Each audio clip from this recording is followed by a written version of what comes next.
اعوذ باللہ من الشیطان الرجیم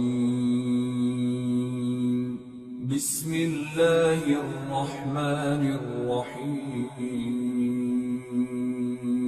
سورۃ آل عمران آیت نمبر 18۔ شہد اللہ انہ لا الہ الا هو والملائکۃ واولو العلم قائما بالقسط لا الہ الا هو العزیز الحکیم۔ ترجمہ: اللہ نے خود اس بات کی گواہی دی ہے اور فرشتوں اور اہل علم نے بھی کہ اس کے سوا کوئی معبود نہیں جس نے انصاف کے ساتھ کائنات کا انتظام سنبھالا ہوا ہے۔ اس کے سوا کوئی عبادت کے لائق نہیں جس کا اقتدار بھی کامل ہے، حکمت بھی کامل۔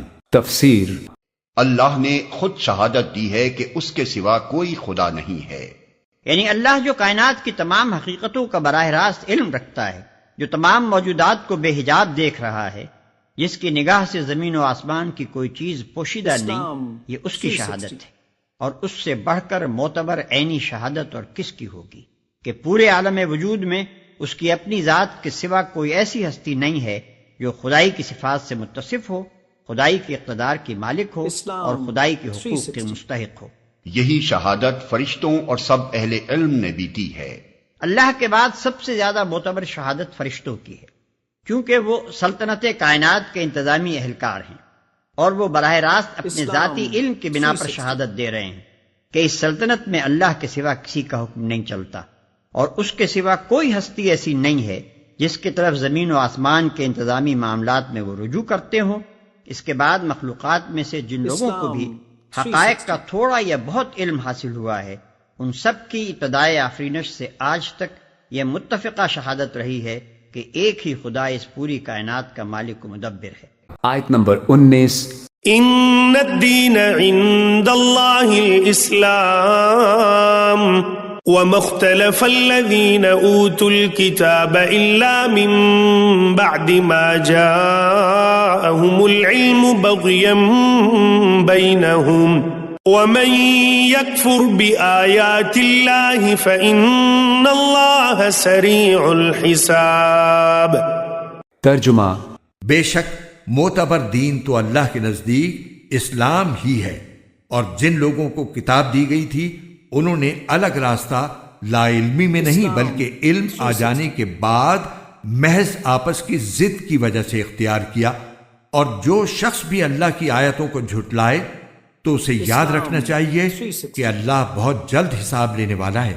تفسیر: اللہ کے نزدیک دین صرف اسلام ہے، یعنی اللہ کے نزدیک انسان کے لیے صرف ایک ہی نظام زندگی اور ایک ہی طریقہ حیات صحیح و درست ہے، اور وہ یہ ہے کہ انسان اللہ کو اپنا مالک و معبود تسلیم کرے اور اس کی بندگی و غلامی میں اپنے آپ کو بالکل سپرد کر دے، اور اس کی بندگی بجا لانے کا طریقہ خود نہ ایجاد کرے بلکہ اس نے اپنے پیغمبروں کے ذریعے سے جو ہدایت بھیجی ہے ہر کمی و بیشی کے بغیر صرف اسی کی پیروی کرے۔ اسی طرز فکر و عمل کا نام اسلام ہے۔ مطلب یہ ہے کہ اللہ کی طرف سے جو پیغمبر بھی دنیا کے کسی گوشے اور کسی زمانے میں آیا ہے اس کا دین اسلام ہی تھا، اور جو کتاب بھی دنیا کی کسی زبان اور کسی قوم میں نازل ہوئی ہے اس نے اسلام ہی کی تعلیم دی ہے۔ اس اصل دین کو مسخ کر کے اور اس میں کمی و بیشی کر کے جو بہت سے مذاہب نوع انسانی میں رائج کیے گئے، ان کی پیدائش کا سبب اس کے سوا کچھ نہ تھا کہ لوگوں نے اپنی جائز حد سے بڑھ کر حقوق، فائدے اور امتیازات حاصل کرنے چاہے، اور اپنی خواہشات کے مطابق اصل دین کے عقائد، اصول اور احکام میں رد و بدل کر ڈالا۔ آیت نمبر 20۔ فَإِنْ حَاجُّوكَ فَقُلْ أَسْلَمْتُ وَجْهِيَ لِلَّهِ وَمَنِ اتَّبَعَنِ وَقُلْ لِلَّذِينَ أُوتُوا الْكِتَابَ وَالْأُمِّيِّينَ أَأَسْلَمْتُمْ فَإِنْ أَسْلَمُوا فَقَدِ اهْتَدَوْا وَإِنْ تَوَلَّوْا فَإِنَّمَا عَلَيْكَ الْبَلَاغُ وَاللَّهُ بَصِيرٌ بِالْعِبَادِ۔ ترجمہ: پھر بھی اگر یہ لوگ تم سے جھگڑیں تو کہہ دو کہ میں نے تو اپنا رخ اللہ کی طرف کر لیا ہے، اور جنہوں نے میری اتباع کی ہے انہوں نے بھی، اور اہل کتاب سے اور عرب کے ان پڑھ مشرکین سے کہہ دو کہ کیا تم بھی اسلام لاتے ہو؟ پھر اگر وہ اسلام لے آئیں تو ہدایت پا جائیں گے، اور اگر انہوں نے منہ موڑا تو تمہاری ذمہ داری صرف پیغام پہنچانے کی حد تک ہے، اور اللہ تمام بندوں کو خود دیکھ رہا ہے۔ تفسیر۔ دوسرے الفاظ میں اس بات کو یوں سمجھیے کہ میں اور میرے پیرو تو اس ٹھیٹ اسلام کے قائل ہو چکے ہیں جو خدا کا اصل دین ہے۔ اب تم بتاؤ کہ کیا تم اپنے اور اپنے اسلاف کے بڑھائے ہوئے حاشیوں کو چھوڑ کر اس اصلی و حقیقی دین کی طرف آتے ہو؟ آیت نمبر 21۔ ان الذين يكفرون بآيات الله ويقتلون النبيين بغير حق ويقتلون الذين يأمرون بالقسط من الناس فبشرهم بعذاب أليم۔ ترجمہ۔ جو لوگ اللہ کی آیتوں کو جھٹلاتے ہیں اور نبیوں کو ناحق قتل کرتے ہیں اور انصاف کی تلقین کرنے والوں کو بھی قتل کرتے ہیں، ان کو دردناک عذاب کی خوشخبری سنا دو۔ تفسیر۔ یہ تنزیہ انداز بیان ہے۔ مطلب یہ ہے کہ اپنے جن کرتوتوں پر وہ آج بہت خوش ہیں اور سمجھ رہے ہیں کہ ہم بہت خوب کام کر رہے ہیں، انہیں بتا دو کہ تمہارے ان اعمال کا انجام یہ ہے۔ آیت نمبر 22۔ أولئك الذين حبطت أعمالهم في الدنيا والآخرة وما لهم من ناصرين۔ ترجمہ۔ یہ وہ لوگ ہیں جن کے اعمال دنیا اور آخرت میں غارت ہو چکے ہیں اور ان کو کسی قسم کے مددگار نصیب نہیں ہوں گے۔ تفسیر۔ یعنی انہوں نے اپنی قوتیں اور کوششیں ایسی راہ میں صرف کی ہیں جس کا نتیجہ دنیا میں بھی خراب ہے اور آخرت میں بھی خراب ہے، اور ان کا مددگار کوئی نہیں ہے۔ یعنی کوئی طاقت ایسی نہیں ہے جو ان کی اس غلط صحیح و عمل کو سفل بنا سکے یا کم از کم بدانجامی ہی سے بچا سکے۔ جن جن قوتوں پر وہ بھروسہ رکھتے ہیں کہ وہ دنیا میں یا آخرت میں یا دونوں جگہ ان کے کام آئیں گی، ان میں سے فی الواقع کوئی بھی ان کی مددگار ثابت نہ ہوگی۔ آیت نمبر 23۔ ألم تر إلى الذين أوتوا نصيبا من الكتاب يدعون إلى كتاب الله ليحكم بينهم ثم يتولى فريق منهم وهم معرضون۔ ترجمہ۔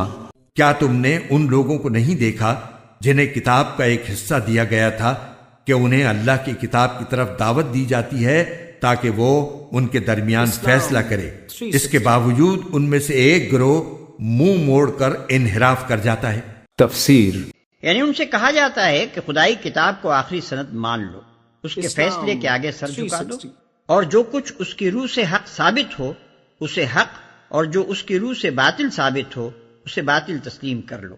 واضح رہے کہ اس مقام پر خدا کی کتاب سے مراد تورات و انجیل ہے، اور کتاب کے علم میں سے کچھ حصہ پانے والوں سے مراد یہود و نصارہ کے علماء ہیں۔ آیت نمبر 24۔ ذلك بأنهم قالوا لن تمسنا النار إلا أياما معدودات وغرهم في دينهم ما كانوا يفترون۔ ترجمہ۔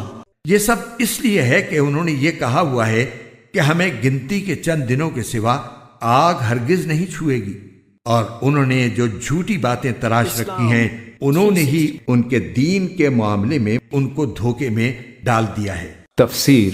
یعنی یہ لوگ اپنے آپ کو خدا کا چہیتا سمجھ بیٹھے ہیں، یہ اس خیال خام میں مبتلا ہیں کہ ہم خواہ کچھ کریں بہرحال جنت ہماری ہے، ہم اہل ایمان ہیں، ہم فلاں کی اولاد اور فلاں کی امت اور فلاں کے مرید اور فلاں کے دامن گرفتار ہیں، بھلا دوزخ کی کیا مجال کہ ہمیں چھو جائے، اور بالفرض اگر ہم دوزخ میں ڈالے بھی گئے تو بس چند روز وہاں رکھے جائیں گے تاکہ گناہوں کی جو علائش لگ گئی ہے وہ صاف ہو جائے، پھر سیدھے جنت میں پہنچا دیے جائیں گے۔ اسی قسم کے خیالات نے ان کو اتنا جری و بے باک بنا دیا ہے کہ وہ سخت سے سخت جرائم کا ارتکاب کر جاتے ہیں، بدترین گناہوں کے مرتکب ہوتے ہیں، کھلم کھلا حق سے انحراف کرتے ہیں، اور ذرا خدا کا خوف ان کے دل میں نہیں آتا۔